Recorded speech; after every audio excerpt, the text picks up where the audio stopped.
দেশে যাচ্ছি, হঠাৎ করে কি হলো না হলো, কেন যাচ্ছি সেটা তোমরা যদি শোনো না তোমরা হাটকা হয়ে যাবে যে এরকম টাইপেরও হতে পারে। আমি 139-এ কল করেছি, তো কেস করেছি ওনার নামে। बुलाओ नहीं है, कहीं सेल कर रहा था सर। नहीं उनको बुलाना पड़ेगा सर, ऐसा नहीं थोड़ी होता है। वो मुझे गरम क्यों दिया पहले बताओ। ठीक है, उसके लिए हम अभी मांगे, आप so guys good morning, welcome to my new ব্লগও বলতে পারো, ভিডিও বলতে পারো। আজকের ভিডিওটা হচ্ছে আমার দেশে যাওয়ার টপিক নিয়ে। কেন দেশে চলে যাচ্ছি না যাচ্ছি সেটা তোমাদেরকে বলবো বলেছিলাম, সেই কারণে আমি ভিডিওটা স্টার্ট করলাম। আপাতত ট্রেন এখন দাঁড়িয়ে আছে এরকম ফাঁকা জায়গায়, তো সেই কারণে ভাবলাম যে ভিডিওটা স্টার্ট করা যাক। আর সে দূরে দেখো পাহাড় দেখা যাচ্ছে, দেখতে পাচ্ছ তো। হ্যাঁ, তো যেটা বলবো ভেবেছিলাম, তো কেন আমি দেশে যাচ্ছি, হঠাৎ করে কি হলো না হলো, দেশ চলে যাচ্ছি কেন, তো এই ভিডিওটা দেখলে সম্পূর্ণটা বুঝতে পারবে তোমরা। মানে কিছু বলার নেই, যে কেন যাচ্ছি সেটা তোমরা যদি শোনো না তোমরা হাটকা হয়ে যাবে যে এরকম টাইপেরও হতে পারে। তোমরা ভাববে যে হঠাৎ করে কেন এরকম হলো কেন, তো সবটাই শেয়ার করব। মানে ট্রেনে উঠেছিলাম আমি কাল ভোর 4টের সময় ট্রেনটা ছেড়েছিল, তো আমি ভিডিও স্টার্ট করেছিলাম না, কারণ কালকে 4টের সময় যেহেতু ট্রেনটা ছিল আমার, সে কারণে আমি সারা রাত জেগেছিলাম, শুয়ে পড়েছিলাম। ট্রেনে উঠে ট্রেন ছাড়তে শুয়ে পড়েছিলাম, প্রায় উঠেছিলাম দুপুর 2টোর সময় ঘুম থেকে উঠেছিলাম। ওঠার পরে বোরিং লাগছিল, বসে বসে ফিল করছিলাম আর কি, এরকম ধরনের নিউজের ফিল নিচ্ছিলাম। তারপর আবার খাওয়া দাওয়া করে আমি শুয়ে পড়েছিলাম। এখন 2 দিন রোজা রাখিনি, সত্যি কথা বলতে। তোমরা হয়তো ভাবছো যে দাদা রোজা রেখে আছে, কিন্তু আমি রোজা রাখিনি, কালকেও রাখিনি, আজকেও রাখিনি। তো ওইসব কথা বাদ দিয়ে তোমাদেরকে একটা জিনিস দেখাচ্ছি, তোমরা আগে দেখো ভাই। পাহাড় কিন্তু ভাই সলিড লাগে ভাই, এরকম পাহাড়ে বেশ একদিন আমরা বেশ ঘুরতে আসবো, মানে সবাই মিলে আর কি, বন্ধু বান্ধব সব থাকবে, সবাই মিলে একটু পাহাড়ে ঘুরবে, একটা আলাদাই ফিল আসে। আর আমার সাথে একটা ঘটনা ঘটে গেছে ট্রেনের মধ্যে। মানে কাল রাতে না একজন এসেছিলো, মানে টিটি এসেছিলো, আমি এখানে দাঁড়িয়েছিলাম রাস্তায়, তো সেখানে মানে কয়েকজনরা সিগারেট খাচ্ছিল, আর আমি দাঁড়িয়েছিলাম, আমি খাইনি। তো তারা কী করে সিগারেটটা ফেলে দিয়েছে, আর টিটি এসে ভেবেছে আমি খাচ্ছিলাম, তো আমাকে ধরে জোর করেছিল যে তুই খাচ্ছিস। আমি বললাম গাল ছোকো আমার, দেখো আমার গালতে বন্ধ আসছে, দেখলো আমার গালতে নেই ভাই। মানে লিটারালি বলছে, আমি পুরো ভয় খেয়ে গিয়েছিলাম যে যদি আমাকে ধরে কি হবে, যদি আমার নামে ফালতু কেস চাপে দিয়ে কী হবে, কারণ এই কেস না বিশাল বড়। এখানে বড় করে লেখা আছে নো স্মোকিং, দেখো এখানে সব লেখা আছে, মানে দেওয়া আছে, এখানে সিগারেট একদম নট অ্যালাউ দেওয়া আছে। হয়তো তো কিছু হয়নি, চলে গেছে, আর ধরতেও পারেনি কে খেয়েছে। আর ট্রেন ছেড়ে দিয়েছে, ট্রেন যাচ্ছে, আর পৌঁছাবে হচ্ছে টাইম ছিল মানে সাঁতরাগাছিতে আমি নামবো, যেহেতু সাঁতরাগাছির টাইম ছিল দুপুর 3টে।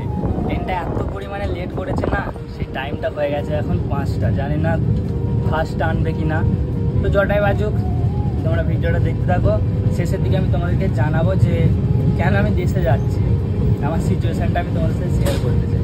গাইস এই ফোনটা কী ফোন একটু বলো তোমাকে, দেখো তো এখানে কী লেখা আছে, কী ফোন এটা, কি ফোন? गमरिया पहुंचे अभी। এটা একটা ভাইয়ের ফোন, স্যামসাং S20 আলট্রা।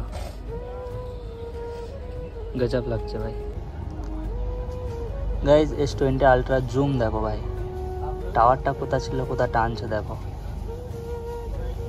ভাই সাহব।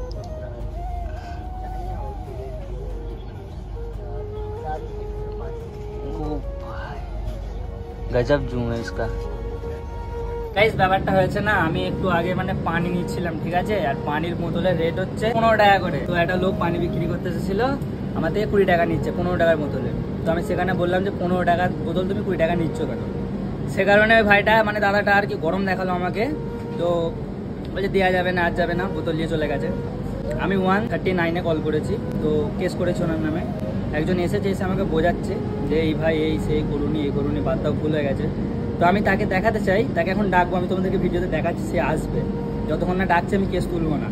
তো তাকে বলবো যে সরি বল আমার কাছে, কারণ ভুলটা সে করেছে, গরম মেরে দিয়ে চলে গেছে। আমাকে পানি খাবার খুব ইচ্ছা করেছিল, আমি যেহেতু আজকে রোজা রাখিনি, পানি দিয়ে গেল না, চলে গেছে বোতল নিয়ে। তো সে আসবে, মাফ চাইবে, তারপরে আমি তাকে মাফ করবো। তোমরা দেখতে থাকো ভিডিওটা। बुलाओ नहीं है, कहीं सेल कर रहा था सर। नहीं उनको बुलाना पड़ेगा सर, ऐसा नहीं थोड़ी होता है। वो मुझे गरम क्यों दिया पहले बताओ। ठीक है, उसके लिए हम माफी मांगते हैं। हम माफी मांगते हैं, आप लोग गलती करेंगे तो भाई तो हम ही तो आप माफी मांग रहे हैं, ये बात अलग है। उनको माफी मांगना पड़ेगा, वो दूसरे कस्टमर के साथ नहीं करेगा ऐसा। ठीक है, मैं अगर आएगा मैं उसको आपके सामने एक बार जरूर मेरे पास बुलाओ। ठीक, बुला लेंगे, मुझे चाहिए वो। ठीक है, देखो उसने करम दिखाया है, चुपचाप चला ठीक है सर, मैं माफी मांगता हूँ। ठीक है, उसको आप जो बोले है ना, ये बात बोले ना, मैं उससे डायरेक्ट हम कंप्लेन करने का लाइक क्योंकि मेरे से कर दिया ना, हम डायरेक्ट हम जैसे भी करता है ये, आप लोगों का ही तो खराब हम डायरेक्ट हम निकालते हैं सर, हम काम में नहीं रखते, सिंपल सी बात है सर। अब वो रहेगा ही नहीं, हमको ये सब चाहिए नहीं। ऐसा थोड़ी चलता है। कस्टमर से प्यार से जो बात करेगा ना, वही कस्टमर से तो प्यार से बात करना, कस्टमर से प्यार से ही बात करना पड़ता है। बोला जाने दीजिए, उसको हम बताएंगे तो अच्छे से बताएंगे। Manager. A few moments later. তো যাই হোক, তোমরা তো দেখতে পেলে কি বললো, মানে মাপ চাইছিল, মানে যে করেছে সে আর কি আসেনি, ঠিক আছে। তো তার ফটোটা তোমাদেরকে দেখাচ্ছি, এটা হচ্ছে তার ফটো, দেখো আমি ফটোটা তুলে নিয়েছিলাম। আর পুলিশও এসেছিলো, পুলিশগুলো যখন এসেছিলাম ভিডিও করতে পারিনি, ভয় লাগছিল। তারপরে ওটা ক্যান্টিনের মানে মেন যে ম্যানেজার থাকে, সে ম্যানেজারটা ছিল, সে এসে মাপ চাইলো, দেখে মায়া লেগে গেল আমার, কারণ ভাই এমনভাবে বলছিল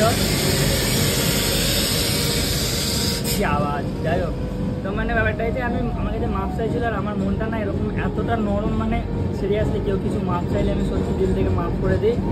আর ভাবলাম যে দোষটা ও করেছে, আর কেসটা এর ঘাড়ে চাপবে, কারণ কেস করলে ম্যানেজারের নামে কেসটা হবে, মানে যে ক্যান্টিনের ম্যানেজার থাকে তার নামে। তো সেই কারণে আমি মাফ করে দিলাম, কেসটাকে আমি তুলে নিলাম। আমার কাছে যে ওটিপি এসেছিলো, আমি ওটিপি দিয়ে কনফার্ম করে দিলাম, কেসটাকে ক্যান্সেল করে দিয়েছি, সলভ করে দিয়েছি। আর পুলিশগুলো বলেছিল তখন যে ক্যান্টিনের যে ম্যানেজার আছে তাকে আমরা ডেকে দিচ্ছি, তার সাথে কথা বলো। তো তার সাথে এরকম কথাটা বললাম, তো এটাই হয়েছিল। পানির বোতলের দাম বেশি নিচ্ছিল। তোমাদেরকে আমি একটা কথা জানিয়ে দিই, তোমরা যদি কোনোদিন ট্রেনে ট্রাভেল করো, তোমাদের থেকে যদি ওভার চার্জ নেওয়া হয়, তো তোমরা 139-এ কল লাগাবে, সঙ্গে সঙ্গে কেস হয়ে যাবে। তোমার বগি নাম্বার আর পিএনআর নাম্বারটা চাইবে, সেই নাম্বারটা দিয়ে কেস করে দেবে, সঙ্গে সঙ্গে পুলিশ এসে যাবে। এটা হেভি সার্ভিস, ট্রেনের সার্ভিস, এটা আমাকে অনেকটা ভালো লাগলো। তো যাই হোক, তোমার ভিডিওটা কন্টিনিউ দেখো। আমি সাঁতরাগাছি নেবে তোমাদের সাথে কথা বলছি, আর ভিডিওটা কন্টিনিউ করছি না, কারণ আমি এখন একটু শোবো। আর ঘুম থেকে যখন উঠবো, ট্রেনটা মোটামুটি সাঁতরাগাছি পৌঁছে যাবে, 5টার সময় নামানোর টাইম আছে, বিকাল 5টায়। আর এখন অলরেডি বেজে গেছে 3:30। তো যাই হোক, আমি সাঁতরাগাছি স্টেশনে নেবে তোমাদের সাথে কথা বলছি। তো ফাইনালি এসে গেছি, মানে সাঁতরাগাছি, আর বাকি আছে 25 মিনিট। 25 মিনিট লাগবে, মানে 5:30টায় টাইম ছিল, 5:25 হয়েছে, আর একটু বাকি আছে। এখন দাঁড়িয়ে আছি, ব্যাগ ফ্যাগ সব ভিতরেই আছে, মানে এসি রুম তো সব ভিতরেই আছে। আমি এরকম জায়গায় দাঁড়িয়েছিলাম, আর ভাই আলাদা একটা ফিল আসছে, মানে দেখো পুরো নিজের গ্রাম ফিল আসছে, সেই শান্তি লাগছে ভাই। দেশ দেশই হয়, যতই যাই হয়ে যাক, যেসব ছেলেরা বাইরে কাজ করে না, মানে বিদেশে, তাদের কাছে দেশটা এত দামি, মানে বলে বোঝানো যাবে না, মানে মুখে বলে তো একদমই বোঝানো যাবে না। দেশটা তাদের জন্য একটা আলাদাই খুশি লাগে, সে খুশিটা আমার মধ্যে এখন হচ্ছে। আর খুব জলদি তোমাদের সাথে দেখা করতে চাই, দেখাটা হবে নিরঞ্জনা পার্কে। আর অনেকেই বলেছে যে নিরঞ্জনা পার্কের লোকেশন দাও, তো দেখো আমি একটা ভিডিও আপলোড করব, মানে ঈদের একদিন আগে আমি একটা ভিডিও আপলোড করব, সেখানে আমি পুরো সব প্রপারলি লোকেশন সব দিয়ে দেবো। সেখানে তোমরা যদি দেখা করতে চাও আমার সাথে, বা আসতে চাও, আসবে, আমি দেখা করতে চাই তোমাদের সাথে আমি দেখা করতে চাই, ঠিক আছে। এটা বলবো না যে তোমরা আসো আমার সাথে দেখা করতে, ভাই আমি দেখা করতে চাই তোমাদের সাথে, সেই কারণে তোমরা প্লিজ এসো। যাই হোক, আমি আর কিছু বলতে পারছি না।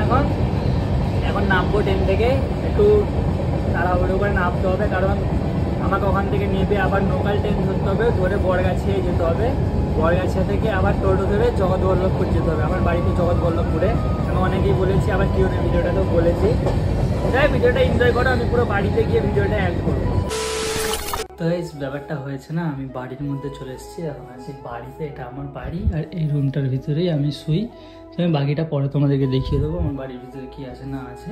তো ব্যাপারটা হচ্ছে, আমি বলেছিলাম যে সাঁতরাগাছি স্টেশনে নামবো, তো ট্রেনটা না এত পরিমাণে লেট করে দিয়েছিল, সাঁতরাগাছি স্টেশনে নামিনি, আন্দুলে দাঁড়িয়েছিল। আর আমার বাবার দোকান হচ্ছে আন্দুলে, তো সেই কারণে আমি আন্দুল স্টেশনে নেমে পড়েছিলাম, ওখান থেকে বাবার সাথে এসেছিলাম, সেই কারণে আমি ভিডিওটা না শ্যুট করিনি, তো ডাইরেক্টলি বাড়ি এসে শ্যুট করছি। আর হ্যাঁ, আমি অনেকক্ষণ আগে এসে গিয়েছিলাম, প্রায় এসেছি এখন থেকে 1 ঘন্টা আগে এসেছি। আর তোমাদেরকে শেষে যেটা বলবো বলেছিলাম সেটা এটাই, যে আমার বাড়ি আসার পেছনের কারণ কিছুই না, কারণটা এটাই, সামনে আসছে ঈদ, আমি ঈদে ঘোরার জন্য এসেছি বাড়িতে। চলে যাবো খুব জলদি, মানে ঈদের 1 সপ্তাহ পর আই থিঙ্ক চলে যাবো, আবার রাজস্থানে যেতে হবে। যতদিন আছি ততদিন আমি ডেলি ভ্লগ দেবো তোমাদের জন্য, রোজ ভ্লগ আসবে আমার এই চ্যানেলটাই। ছোটো ভাই ভাবে পাশে থেকো, সাপোর্ট করো যেভাবে সাপোর্ট করছো। অধিকাংশ মানুষ আমার ভিডিও দেখছো, কিন্তু না চ্যানেলটাকে সাবস্ক্রাইব করছো না, কেন জানি না, হয়তো আমার ভিডিও তাদেরকে ভালো লাগে না। প্লিজ সাবস্ক্রাইবটা করে দাও, আর ভিডিওটাকে লাইক করে দাও, লাইকও করোনি, দেখো এখনও তোমরা, প্লিজ লাইকটা করে দাও। দেখা হবে নেক্সট ব্লগে। নেক্সট ব্লগ এটাই হবে, আমি ওর সাথে দেখা করতে যাবো, মানে ওর বান্ধবীর সাথে। সেই ব্লগটা আসবে, সেই ব্লগটা দেখার জন্য চ্যানেলটাকে সাবস্ক্রাইব করো। ততক্ষণ সবাই ভালো থাকবে, সুস্থ থাকবে, নিজের খেয়াল রাখবে। Love you all.